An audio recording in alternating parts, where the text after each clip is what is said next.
শিশুর হৃৎপিণ্ডে ছিদ্র থাকা এটি একটি জন্মগত ত্রুটি, অর্থাৎ শিশু হার্টে ছিদ্র নিয়েই জন্মায়। বাহ্যিক কোনো কারণে হার্টে ছিদ্র হওয়ার নজির নেই। মাতৃগর্ভে শিশুর হৃৎপিণ্ড একটি নল থেকে বিকশিত হয়। এরপর সেটি 4টি প্রকোষ্ঠে ভাগ হয়। সেই প্রকোষ্ঠের 2টি অংশ আলাদা করতে পর্দা গড়ে ওঠে। এই প্রক্রিয়া চলাকালীন কোনো সমস্যা হলে হার্টে ছিদ্র দেখা দিতে পারে। তাই শিশু সন্তানের হার্টে ছিদ্র থাকার লক্ষণ দেখতে পেলে দ্রুত শিশু কার্ডিওলজিস্টের পরামর্শ নিন। চলুন পরিচিত হই।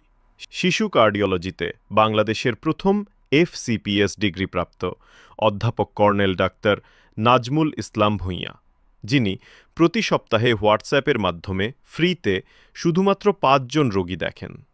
বর্তমানে চেম্বার করছেন ল্যাব 8 গুলশান, ঢাকা। যে কোনো প্রয়োজনে মেসেজ করুন বা কল দিন এই নাম্বারে।